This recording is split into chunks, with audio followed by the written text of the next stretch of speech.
Welcome to series 2 of Crime Tapes. Now, throughout this series, we're still in a situation where we're dealing with the pandemic, and as a result of that, we're having to record these podcasts in a slightly different way, including from home. So the sound quality might not be that we had in series 1. Please do bear with us a little bit on the quality of sound, which throughout the series of episodes you might find is impacted by the circumstances that we're dealing with.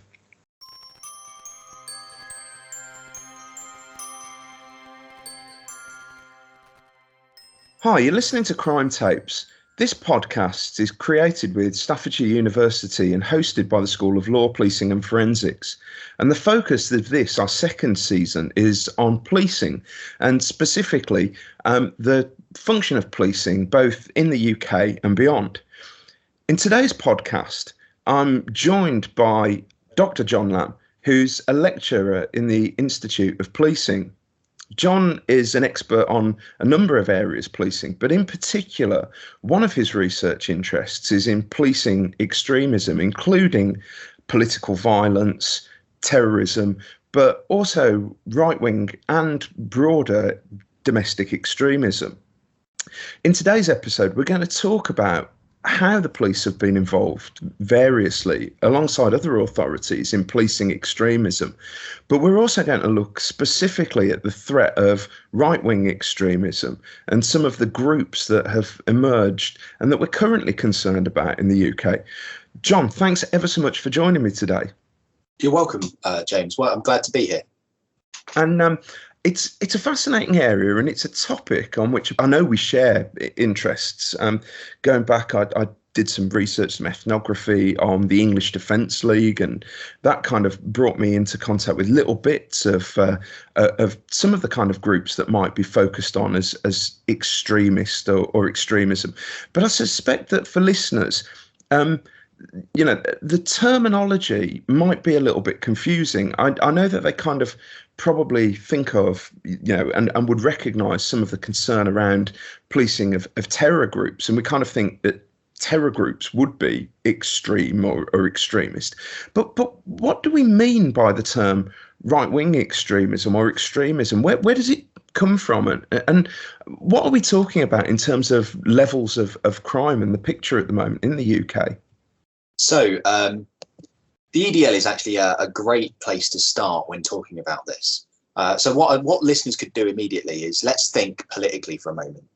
And we all know, and we all should understand, hopefully, that Labour sit on the left, the Tory party sits on the right, but they both represent a political spectrum that slides from the far left, where you might have the Communist Party, through to the far right, where you might have the British National Party. I'm going to use terms throughout this podcast that I will define quite clearly now, because it's about talking about different elements of that political spectrum. So we have mainstream right-wing parties, i.e. the Conservatives. Yeah. We then have slightly more right-wing parties that are still legitimate, like UKIP, the United Kingdom Independence Party, or the Brexit Party. They are political parties. They sit slightly further to the right than the Tories. Yeah. We then get into the far right. Now, the far right is a term I'll use throughout this podcast, and that includes groups that are legitimate political parties, but which start having concerns. So the British National Party, it's a legitimate political party. It stands up people for elections, but I think we can all agree it's a little bit racist, or yes. It can be. It has in the past had material that could be described as nationalistic, if you're being kind. Well, the conviction of its leaders for racially aggravated offences, for example, and the fact that they've been through the court suggests that, it does certainly it goes beyond skirting the borders of racism. Yeah, they I think, most would accept the British National Party are racists. So, but they're the far right. They're a legitimate, while we might not agree with their views, or we might, take a stance that says that's not acceptable in my political beliefs, they are a legitimate political party that you can vote for should you want to. Yeah. So that's the far right. We then move into what I call right-wing extremism, the XRW, right-wing, extremist right-wing, or right-wing extremism. I will say right-wing extremism, although it's usually shortened to XRW. weird acronym, I know. These are groups that cross out of being legitimate political parties and become variously either protest groups, so the English Defence League, groups that get out on the streets, mobilise supporters, hold demonstrations. Now, they're carrying out legitimate, legal political demonstrations. They don't stand people up for elections. And a lot of those demonstrations then result in street violence. So they're a protest and street-based group. We can then push that spectrum even further, and we can move into groups like Generation Identity, Identity Europe, and then we can push even further and get into groups like National Action, Sonnekrieg Division, the Order of Nine Angles, and others. And I'll come back to some of these groups as we chat. But just to make it clear to listeners, the right wing are legitimate centre-right-ish political parties. The far right are political parties that are towards the edge of what we might deem politically acceptable. But the key divide is they stand up people for elections. And then the extreme right wing is everything that comes after that. Right. And it runs the other way as well on the opposite end of the spectrum, doesn't it? So you've got sort of anarcho-communist groups in ways like the Black Bloc, for example, on the extreme political left, who similarly have no, well, it's not surprising, I suppose, for anarchists, they have no political aspiration, as it were, but do things on the street that are about kind of impacting their agenda onto other people or sort of raising anarchism as a sort of system that people might buy into, for example. So, totally. This idea of a spectrum of parties that ranges from legitimate political positions through to potentially violent, illegitimate positions is not beholden to any one political viewpoint. The left has it, the right have it, certain single issue groups have it. So we could do the environment. On one end, you might have Greenpeace, a legitimate organisation that does protest and does some trespass activities and others, but then all the way through to people like Insulate Britain, who are blocking roads. And we could keep going, and you get into people who sabotage hunts, and you get into people who have attacked animal rights, animal experiment labs and things like it. So don't think this is beholden to any one group, and actually thinking of this spectrum can help anybody sort of understand how legitimate beliefs in any area might become extreme. And that's when we then start talking about extremism. And that's an interesting thing, isn't it? Because as you say, behind all of it is in some ways, legitimate beliefs. It's perfectly acceptable, for example, to hold that, we shouldn't do things that harm animals, or that we should try and protect the environment. Or, even, for example, forms of nationalism in politics. Nationalism is completely acceptable in politics. We've got a Scottish National Party that's about its own nationhood. Similarly, we forget about Plaid in Wales, but they are nationalists. But that can run further into a kind of not a seeking of a democratic mandate, but one that challenges the state. And I guess that's where the state comes in. It gets concerned when what could be legitimate political causes can attract people whose means of kind of raising those might generate some degree of concern. Yes, so this is what we would call the radicalization process. So the idea being is that an individual or a group of individuals holds a set of political views, and terrorism is always violence in the aim or in the aid of politics. So terrorism is always political violence. It seeks to change things politically. And that's a really important thing. So people hold legitimate political views, and then for many, many reasons, and it's debated in terrorism studies and radicalization studies, we still don't fully understand radicalizing processes. But for many reasons, one of which might be that they're not getting enough attention for their position, or they don't hold enough of the electorate to actually win an election, they become radicalized and start seeking other ways to achieve political power. Now, if this all sounds a little bit abstract, let's remember that communism started exactly this way. Communism was written to be a revolutionary political discourse that led to a revolution in Russia, with acts of terrorism preceding that. The the throwing of grenades at czars and the assassination of political members, which then led to a violent revolution in Russia and the establishment of a communist state that lasted 70 odd years. Well, I mean, similarly, I guess if we go back through history, women's suffrage had to adopt forms of, although there were the suffragists that we forget about, and then the suffragettes, but the suffragettes were the violent form of action for women's votes. Similarly, if we think more generally about everybody's democratic mandate to vote now, Chartism, for example, had some violent edges to it at times, and violence does tend to come when people perhaps don't feel that politically they can advance. But then I suppose as well that, as you say, it's an interesting thing, because I know not everybody necessarily who looks at terrorism buys into the definition that you give of it has to be for a political reason. I knowing the field and the area, this is where I find myself in agreement with you. I think that the purpose is always the kind of driving purpose is always there to kind of try and sway the hand and lead to some form of action, even if it's merely sort of fearful reaction from the state. That's the difference. But of course, it's also the common sort of thing of in the critical studies of one man's freedom fighter as another person's terrorist, it's there in definitions, what constitutes.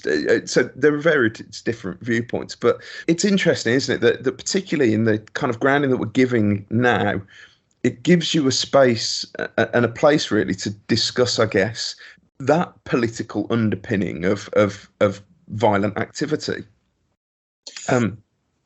Yes, and the state has a difficult job in managing this. So obviously political views are allowed, and we have a protected right to political association and political views. We have a curtailed right to the freedom of speech in the United Kingdom. We don't have a constitutional right to free speech as per, say, the United States do. And we have put restrictions on it based around championing violence or terrorism, and also protected characteristics. So there are things in England and Wales and Scotland that you can't say because it would break the law. Yes, incitement to violence, for example. Then. Yeah, it might victimise a certain group of the population, or it might lead to you inspiring violence amongst others. And those laws have been used to great success to prosecute people. Most recently, members of National Action. The group was proscribed, which made membership of it illegal. For the listeners, National Action was a neo-Nazi terrorist organisation that explicitly called for the overthrow of the British government and the replacement of it with a nationalist socialist state. And the group was proscribed, which made being a member of it illegal.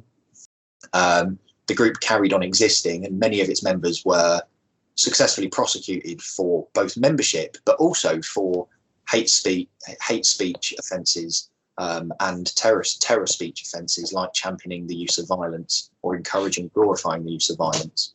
And I guess that encouragement as well is where also there's something of a grey area, because if we go back to the case of National Action, it got more serious than that in the case of National Action as well, didn't it? Because one of the members who was eventually charged was actively in the process of a plot to murder a female detective constable and an MP. He'd bought the gladiator sword to do it with. He'd told other members of his intent. So there was a degree of preparing for acts of terrorism. So I guess that the authorities, in a way, and this is where we get to, in a way, there's an understanding of those political freedoms that people have to a limited degree, but they do have a mandate in some places to keep a kind of watchful eye over what's going on, because the slide then into speech that's illegal, but then also actions, because I think it was, the name of the National Action member was Jack Renshaw, if I remember rightly, who was, like I say, involved in a plot, quite an advanced plot, it seems, to take the life of a member of Parliament, Rosie Cooper, MP. So I guess when you think about those things, you start to understand why the police would kind of keep watch and keep tabs.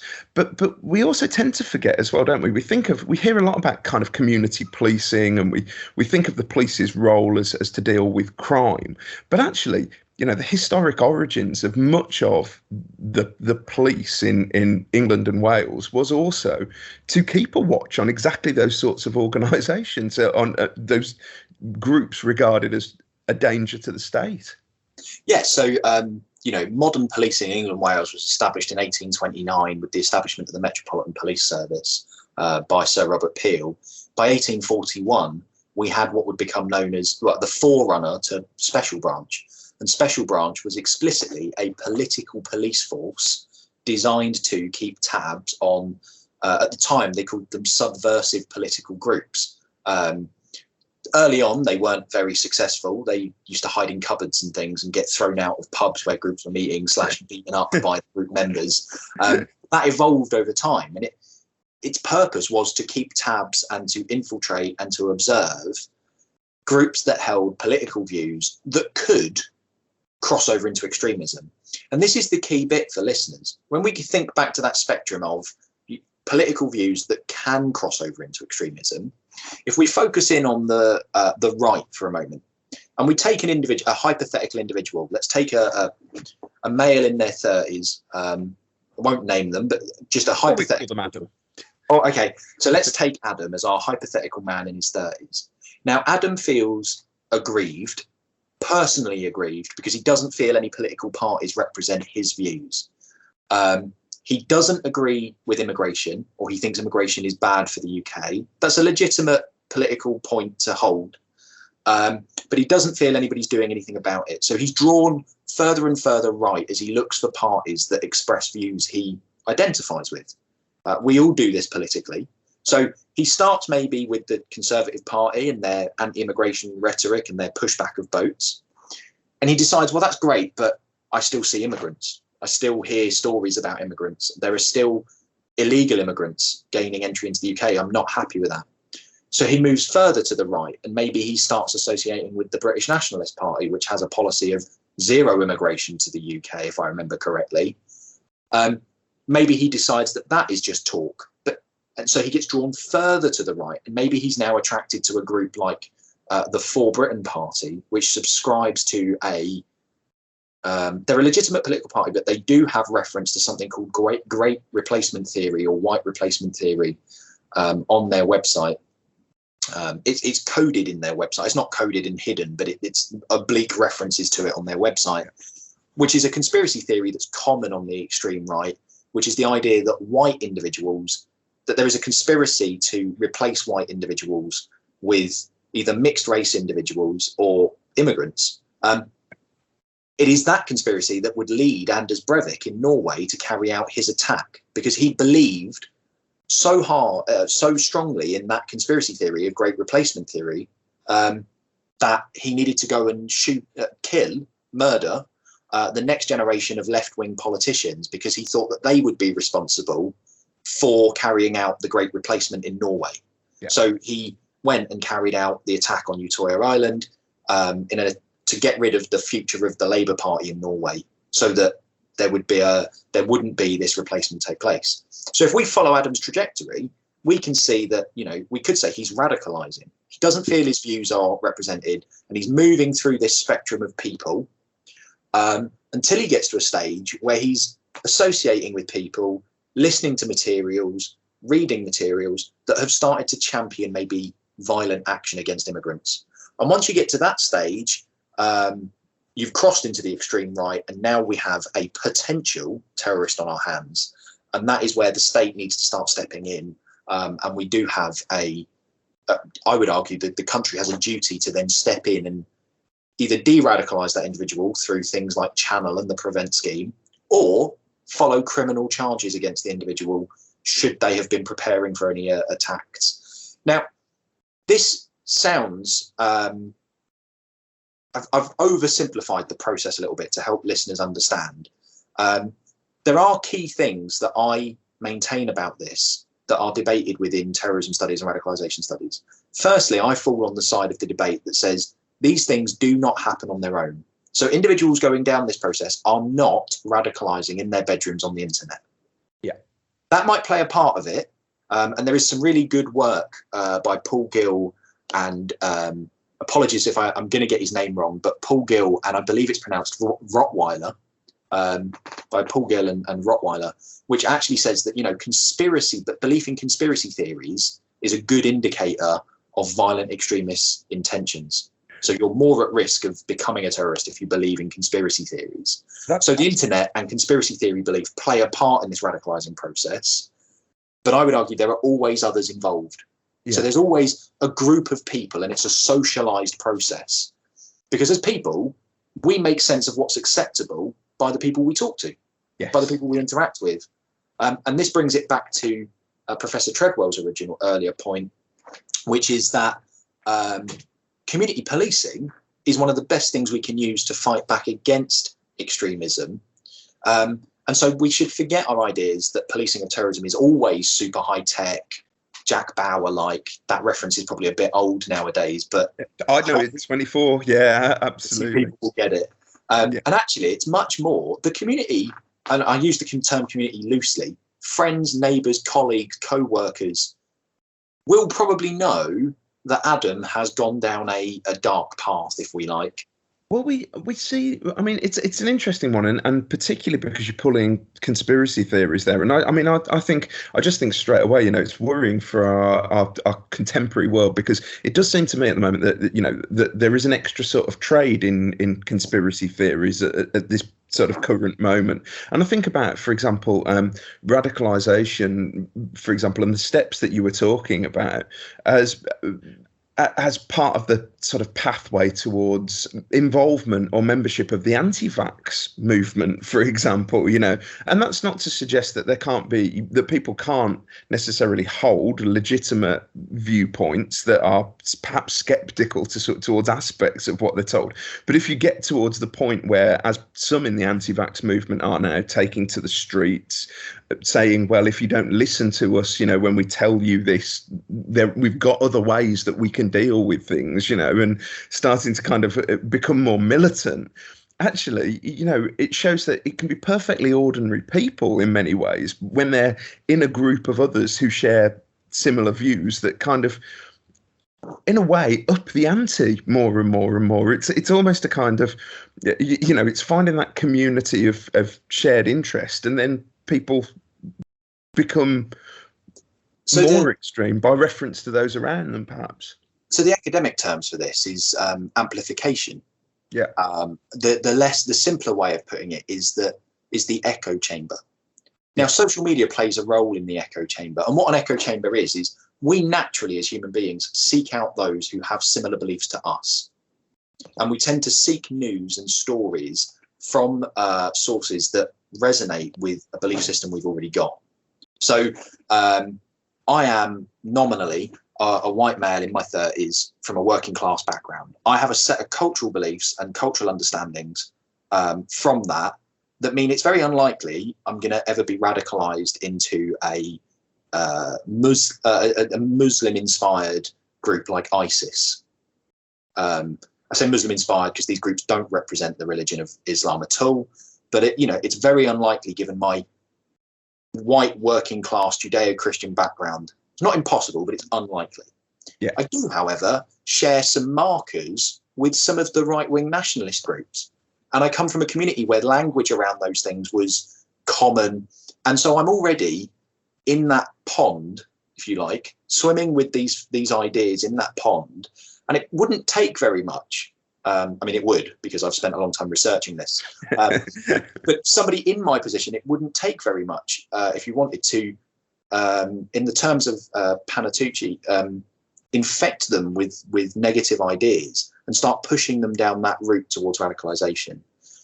The key thing to remember here is that not everybody is going to become violent. Yeah. And that's where the key cut-off point is. It's perfectly okay to have extreme political views in the UK. It is. We have political freedom. You might not agree with it. I certainly don't agree with it. It's probably okay in the UK to have the political view that women shouldn't vote. Like, it's not an acceptable modern stance, or that women shouldn't have jobs and they should stay at home with kids. It's not an acceptable modern stance. It's not a political standpoint I would ever accept. Yeah. But there's nothing wrong with that statement as a political statement. And you could start a political party with the aim of winning votes to whatever. You probably wouldn't do very well, given that you're going to marginalise half the electorate. But yeah. But you could. You would crash and burn, I'm sure, and you would lose all your money. But you could. The difference is if you say we're going to physically stop women voting, and we're going to use violence if we have to stop women voting, is when you start. You've made that distinct cross, that break, if you like, from extreme but loosely legitimate political views into what I would call extremism and the risk of terrorism. And I've used the example of women voting because it's not linked to any current group, and it's kind of a simple way of understanding it. But then if we took it as a current group, for example, we see the kind of difficult social position that the police occupy if we were to take, for example, Insulate Britain, because I suspect that many people like me, wash out jars and tins and then put them in the recycling box. You collect old papers and put them in the recycling bin. We try and drive less. Some of us are cutting down in our forms of consumption because generally I do believe that humanity is changing the climate, that we ought to try and do something about it, he says with a light on behind him, which he could turn off, but genuinely, I'm not a climate change denier. I think that it's having an impact. So you can have some cause, you can have some sympathy, for example, with those that want to highlight it. However, at the same time, if they then line across the M25 when I'm trying to get home, from London in an evening, that is going to cause some frustration. It's going to frustrate lots of other motorists. Those motorists may get out of their cars. You may get a confrontation, and the police are going to find themselves in the middle of it, aren't they? Kind of trying to keep the peace, which is often the role and the function of the police, actually kind of maintaining the peace between those groups. Where the allegation is going to come thick and fast at the police that from each side that they're favouring the other. But ultimately, we can have, many people can have some sympathy, but there is going to come a point at which, it's the actual kind of actions of what you're doing that is going to require some form of policing. And we've seen that in the past. So the police have been involved, for example, in infiltrating groups that are regarded as extremist, but it hasn't always gone well for them, has it? No. So you're right about the police being there to maintain the peace. So with Insulate Britain, they have to tread a careful line, because there is the right to political protest in England and Wales, and there is the right to be obstructive. Civil disobedience. It's an established political right that if you feel strongly enough about something, you can protest, and your protest can be annoying, basically. Yeah, is the non-academic term I would use, that in order to gain publicity for your views, you're allowed to protest in ways that annoy you, whether it's a go slow protest or blocking of roads or whatever it might be, a noisy static protest like the EDL, they're allowed. But yes, the police have to stop there being violence. They're there to prevent frustrated motorists from abusing Insulate Britain people because they want to unblock the road. It's an awkward position to find yourself in. One of the ways the police have traditionally tried to get around this is, as you greatly say, through infiltrating these groups in order to disrupt is probably the correct word. So to find out what they might be up to, what they're planning, and then either steer the group away from that or get advanced warning, intelligence is going to happen, so that they can then do things to prevent it.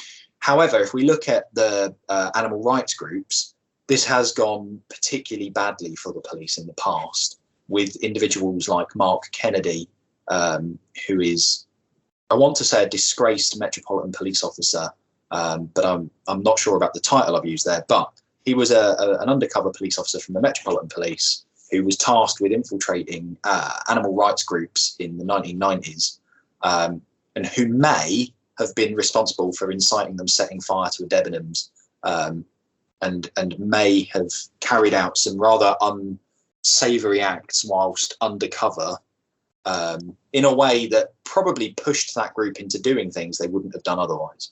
Well, there's that allegation, isn't there? There's several police officers involved. I think Kennedy was involved. Bob Lambert as well. I think it was Lambert where there was the allegation, rather than Kennedy, where there was the allegation that he may have actively crossed the line into criminality. And there's actually there's been debates in the UK just recently about whether acting undercover, for example, those who are informing or working for the police, as you know, should be allowed actually to. Should you ever be able to claim criminal conduct as a means to preventing criminal conduct? Because one of the things is, there are no specific defences in the law that a police officer could use should they do something that's illegal while they're acting undercover, as it were. So it adds that complexity. And I think that the book, the Paul Davis book, Undercover, sort of tells the story of bits of that.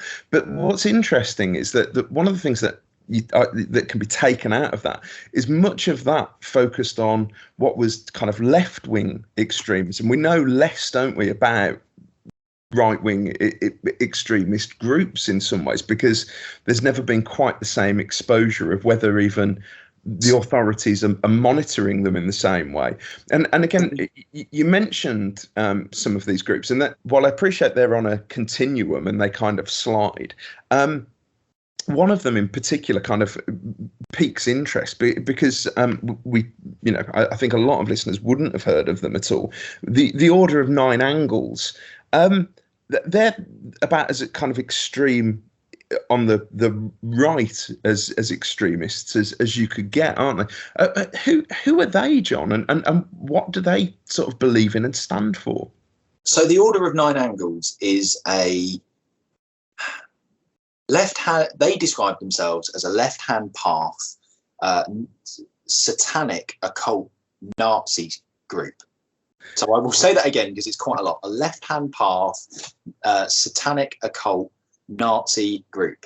They are a group that has mixed Satanism, although they have a very distinct belief in Satanism, with Nazism to create a belief structure that deifies Hitler and the leaders of the National Socialist Party in Germany during the 30s and 40s and the Second World War. They have been around, believe it or not, since the 1960s. They were founded in Wiltshire in the 1960s in England and Wales. So they're persistent. We're talking that they've been around for quite a long time now, 70 years. They're persistent. They maintain a small but growing, more recently, membership both in England and Wales and across the world. They've definitely got groups in the US, Australia, Canada, so mostly the English-speaking world. But they are out there, and there are quite a lot of these chapters is the term that I would use. They use a satanic term, which I can't pronounce, but they maintain these chapters in other areas of the world. And recently they had a US serving army person, soldier, arrested and tried successfully for membership of O9A, as they're known.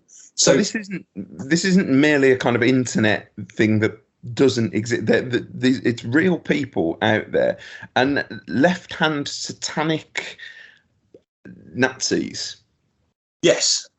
So the idea here is that Satanism for them is the belief that man will do as he wills.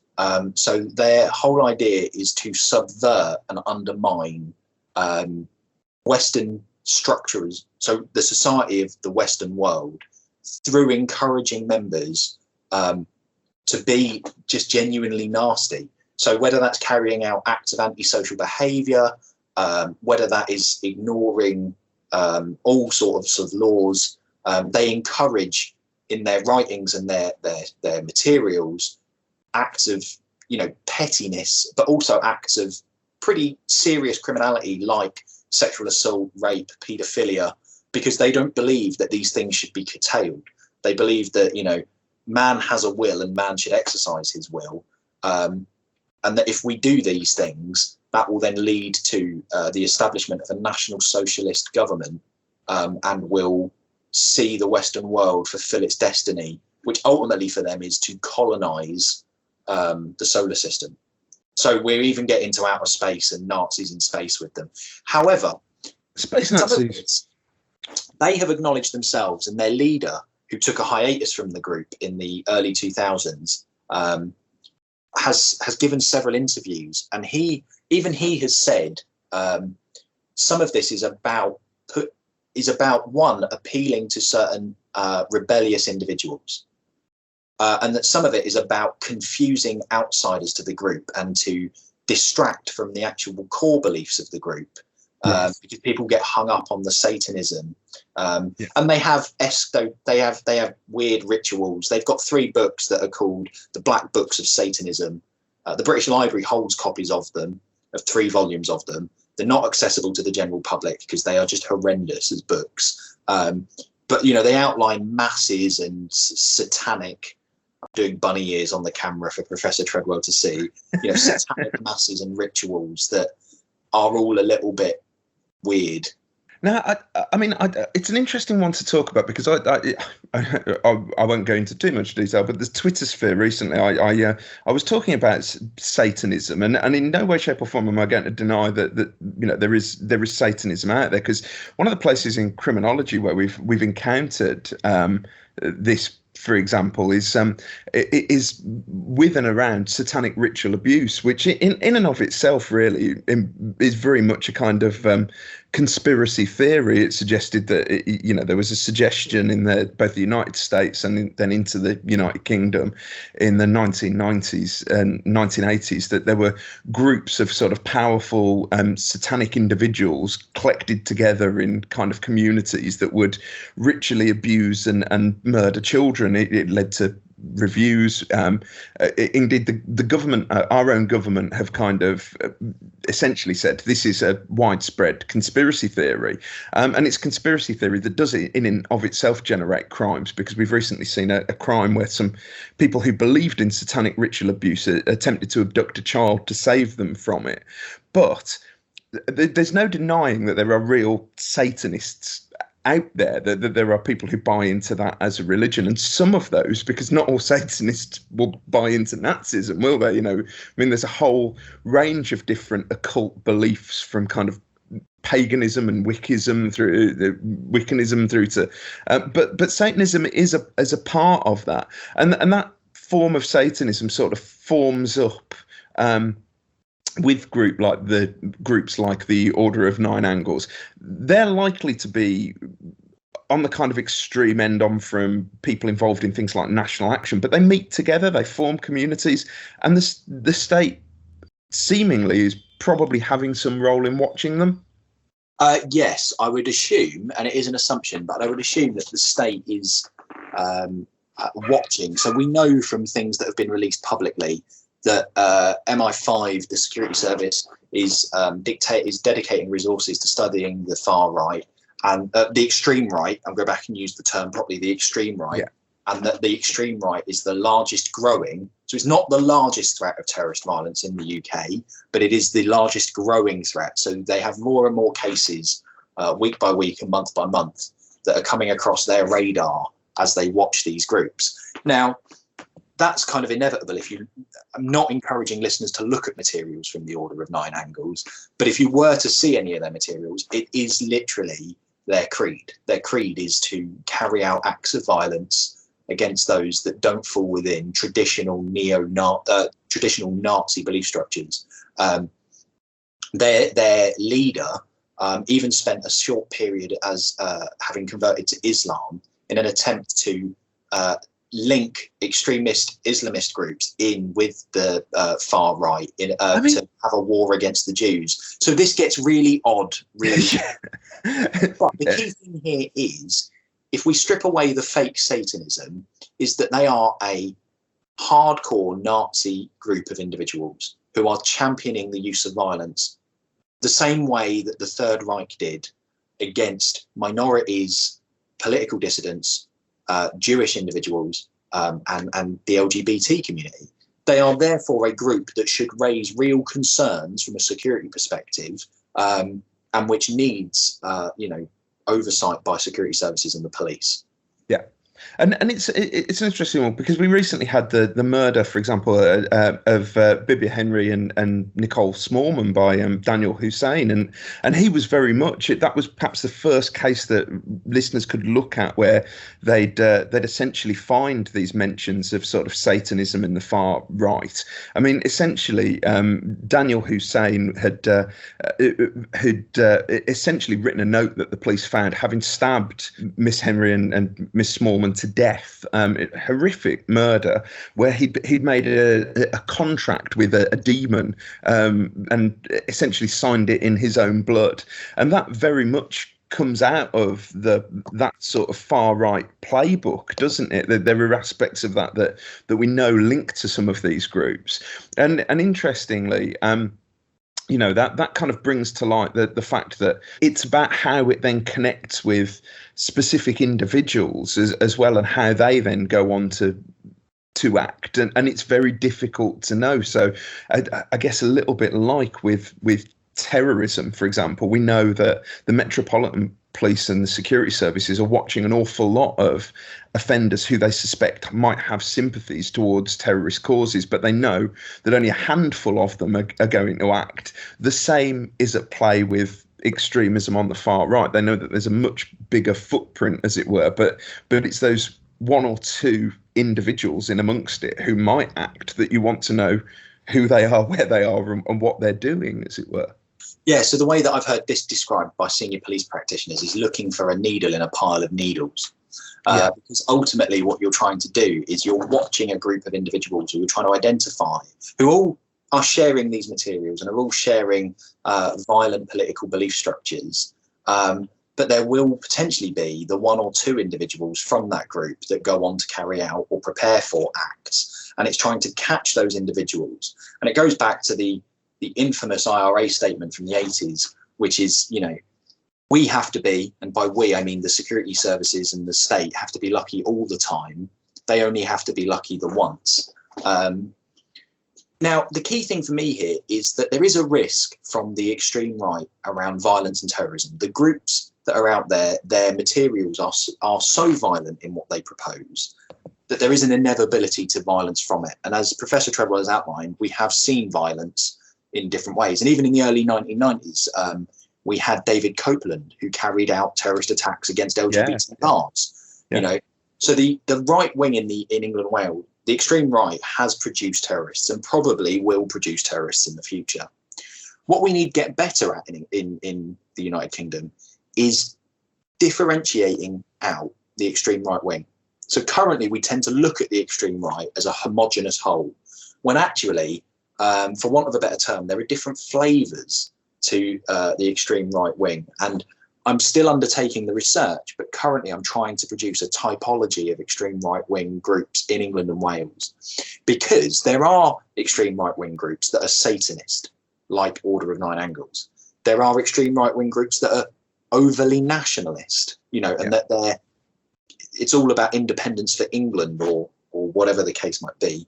There are extreme right-wing groups that focus on traditional relationships and encourage the idea of traditional wives. There are, extreme right-wing groups that look over into the environment. You get environmentally focused neo-Nazi groups, believe it or not. Now, they all have similar views, but equally they are fragmented and they disagree with each other, and their memberships don't always get on. If you are a crusade, if you see yourself as a Christian crusader fighting against immigrant hordes, it's really unlikely that you're going to get on with somebody who signs up to being a Satanist. Yes, yeah.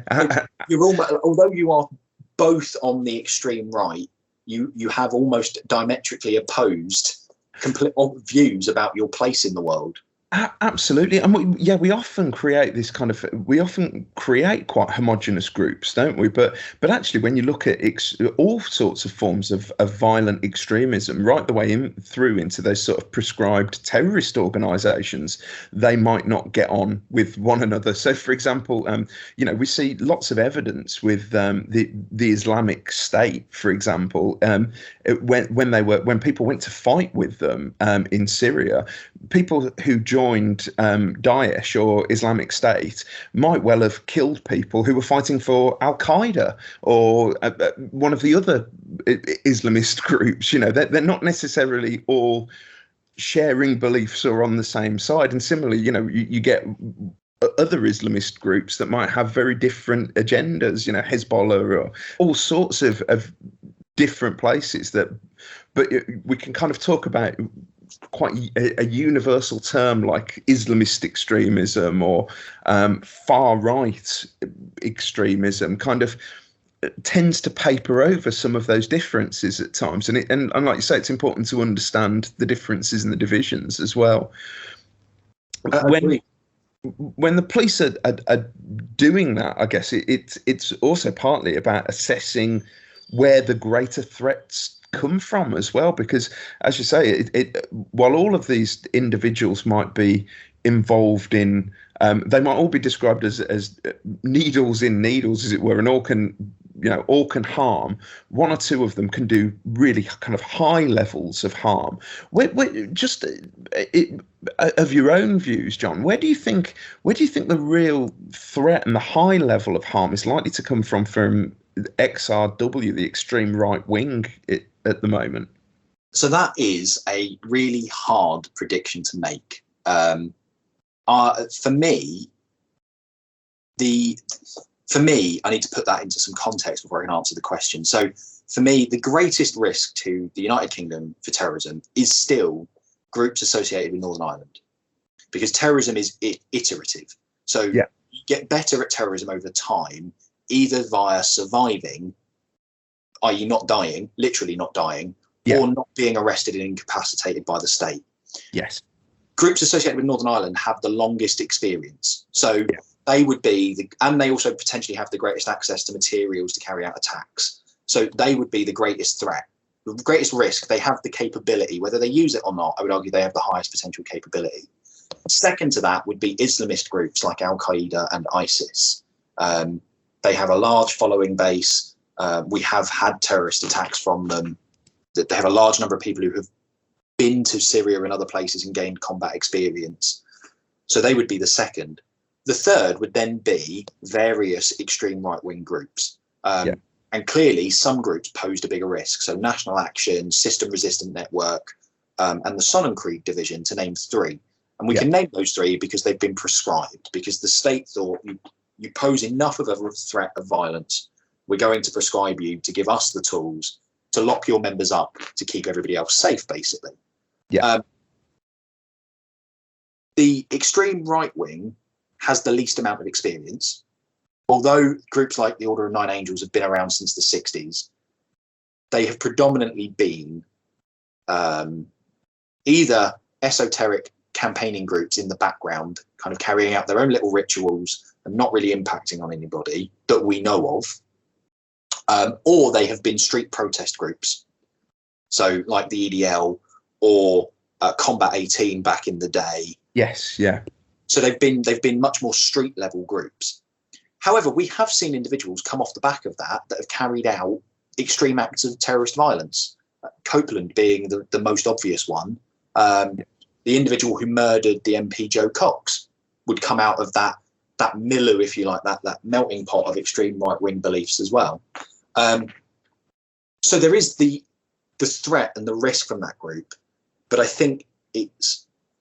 do think it's inevitable there will be an attack from somebody on the extreme right at some point in the near future. And the near future, I would say, is in the next 5 years, because we've seen enough of the threat matrix go up. So there, more and more people falling down these rabbit holes. The state having to intervene more and more through channel and prevent to de-radicalise individuals. We've seen more and more prosecutions for preparing of acts and membership of prescribed groups.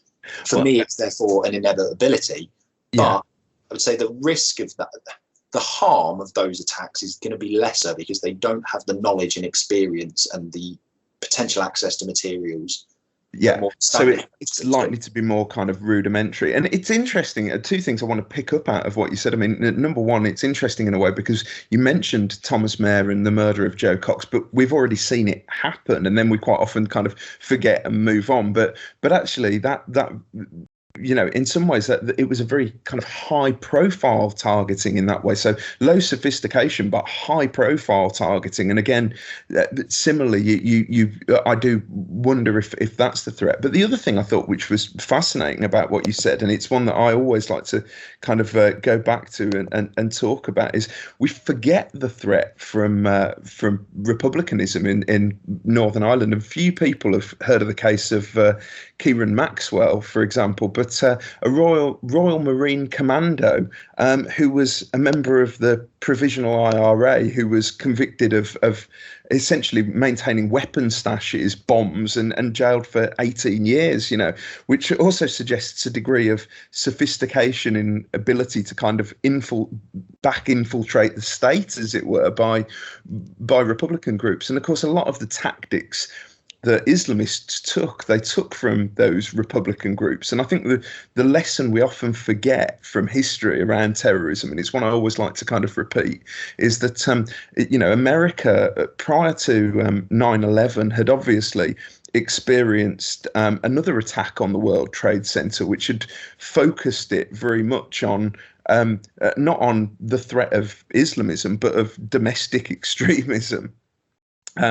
And it was, and therefore the big attack came out of the blue, as it were. And I think that there's a danger, isn't there, in that we've had so many kind of conversations about, the new threats that we simply forget that there are some groups that have been around for a long time that still present a really significant threat. So the desire to back infiltrate the state, as you said, is an interesting one. So if we go back to the Order of Nine Angles, they have a thing they call interests. And so this is where a member, and their leader has done it. He said he resigned from the group and he went and he spent some time as a Muslim. Then he came back to the group. They call these interests.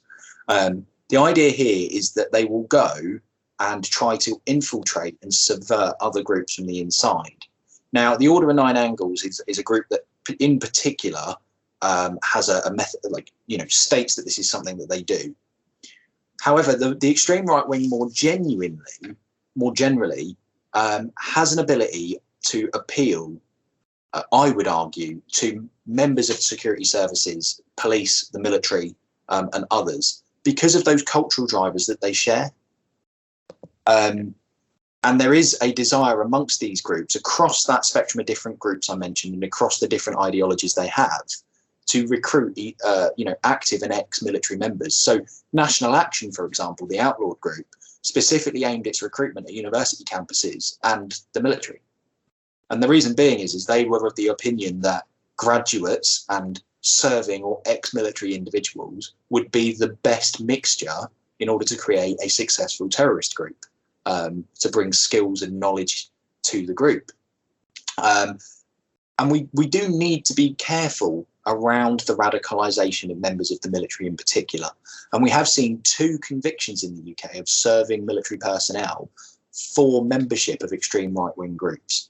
So that is something that would raise concern with me going forwards around the extreme right wing, is because of some of the narratives and some of the cultural drivers are similar. They're not the same, but they're similar. I think there are aspects of the military that are at much higher risk of falling into some of these beliefs than maybe the general population are. And obviously, if any of these groups were successful in recruiting a large number of either serving or ex-military, they would gain significant amounts of knowledge, skills, and behaviours that would clearly be of use to terrorists. Yeah.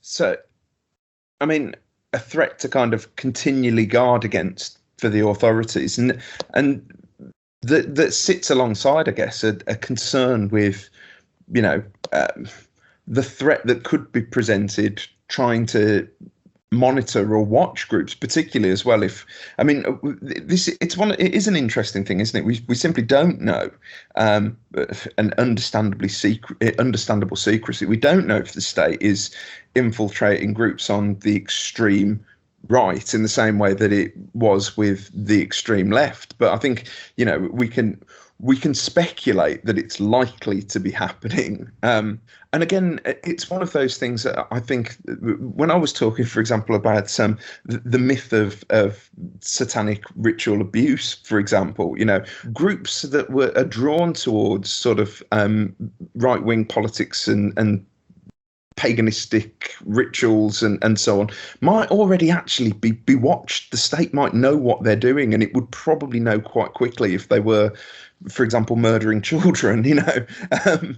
So I think there can be a kind of assurance in that, but then there is that danger, I suppose, as well of in some ways people who are responsible for as gatekeepers and watchers sort of beginning to either be pulled in or facilitating things. And again, that's one of the examples we do see. We certainly see that allegation made with the infiltration of the extreme left, for example, because I guess, and you rightly said this earlier on, people matter as well. And if you were surrounding yourself with people who share those views all the time and, believe in those things, even if you didn't initially, it must be quite difficult to maintain a distance and a distinction, as it were. Yes, and this is the risk that infiltrators or even agents, so an agent would be somebody who isn't a police officer, who is managed by a police officer because they're already within a group. Yeah. These are the risks that infiltrators and agents run all the time, which is something called going native, which is the loss of self to the undercover persona, if you like, and the adoption of the group's views and beliefs because you're immersed in that realm. I've never worked for the police. I have never worked undercover. I can't imagine what that is like, and it must be incredibly difficult to maintain the distance from these things. Yeah, and of course, I mean, it also does suggest, I think, and this is an interesting one, that the power those ideas can have over individuals as well, which again is perhaps one of the reasons to take them seriously, because again we can kind of see this as all a bit far-fetched, out there in the reaches of fantasy. No one's going to be on the internet and in chat rooms and signal groups and WhatsApp, moving from being a perfectly normal person to doing something quite extreme, are they? But actually, we do see that sometimes it is perfectly normal people that are drawn into that. We should be careful about overplaying the distinction between us and them, or also underplaying their own agency as part of that and knowing what they're doing. Because I think one of the things that often gets me is it's almost a sort of that radicalization is something that kind of happens or exists from outside of the individual who has no part in any of it. It's just something, it's almost brainwashing, but it's much more complex than that, perhaps. There's it's a complex interplay of the individual, the group, the online, the offline. But the things that are doing it are very real and out there. It's a fascinating discussion, John, which takes me to the final thing that I wanted to talk to you about, which is obviously there are contradictory views in criminology, for example, when it comes to mechanisms like channel and prevent. And certainly as someone who's kind of been around criminology and into some of the sort of policing discussions and debates, and these touch on things like education right the way through. There's been quite a lot that's been written about schemes like channel and prevent that talk about them as quite kind of negative processes that are quite critical of them. It sounds like you're more broadly sort of suggesting that you're supportive of them, or you see a value. Would that be a fair place to put you at? Yes, it would. I am loosely supportive of ideas around prevent and channel. It's sensible for a state to have a mechanism through which we can prevent is part of the United Kingdom's contest strategy, which is the United Kingdom's counter-terrorism strategy. It's made up of different strands, and prevent is the strand that seeks to prevent people from becoming or supporting terrorists. That is a fundamentally sensible thing to do from my perspective. The same way that we have crime prevention things in place to stop people stealing, to stop people assaulting each other. We should have a crime prevention model in place to try and stop people becoming or supporting terrorism. Now, I understand it can be a delicate topic because ultimately you're talking about people's beliefs and their political beliefs. Prevent is very clear that it's only concerned with beliefs that start championing the use of violence.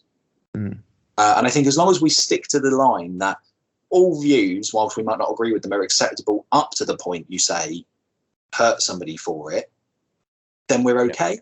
I don't think any rational, reasonable individual can say that that's something, that there's something wrong there with that. Off the back of that, I'm also loosely supportive of Channel. Now, I know less about Channel than I do Prevent, so I'm more hesitant here.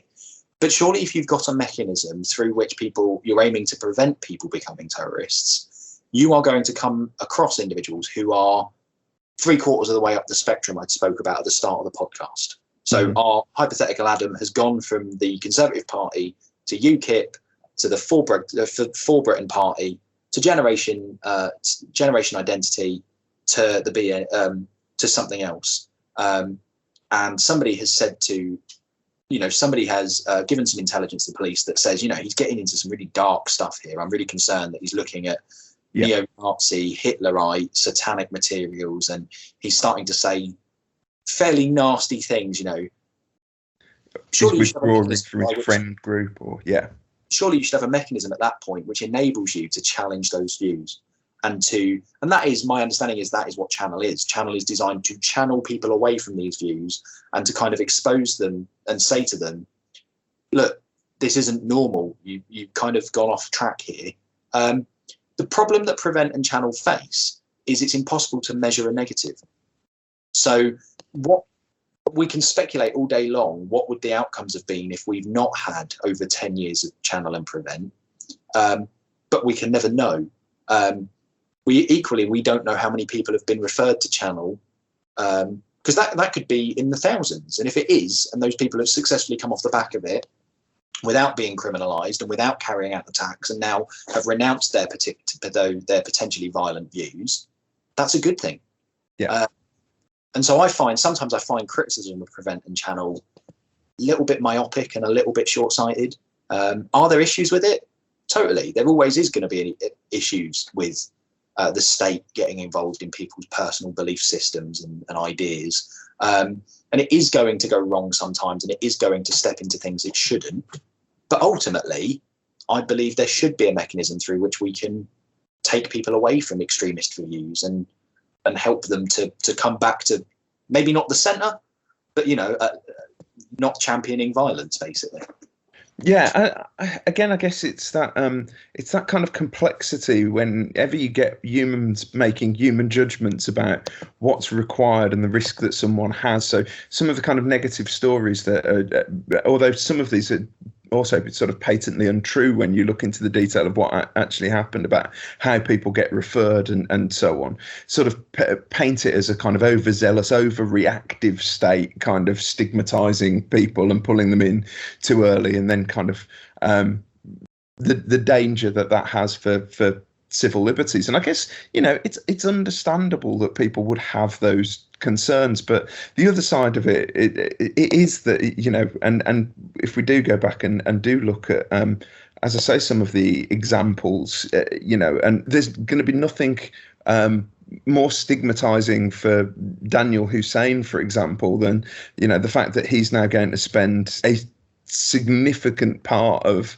the rest of his lifetime in custody, So as you say, if possible, to identify people and move them away. One of the things we've long known, and it's a very Peelian principle of policing, isn't it, that prevention is better than cure.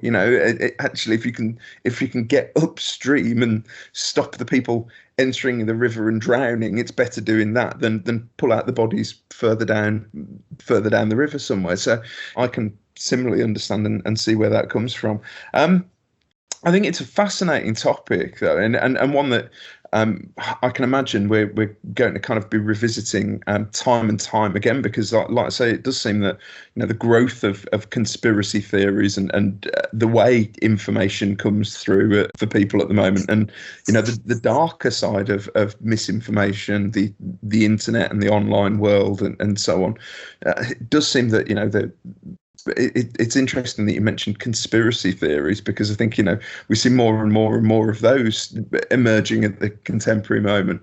I really appreciate you joining us and talking to us about it, and I hope at some point it's a topic we'll revisit again. So thank you, Dr. John Lamb from the Institute of Policing here at Staffordshire University.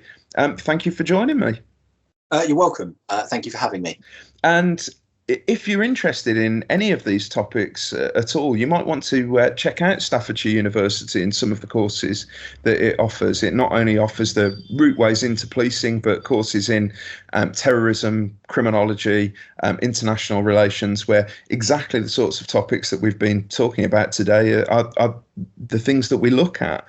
Find us on our website, www.staffs.ac.uk. If you want to listen to any of the other Crime Tapes podcasts, and there's quite a number now, you might want to check out Buzzsprout or the usual podcast outlets. We're available on almost all of them.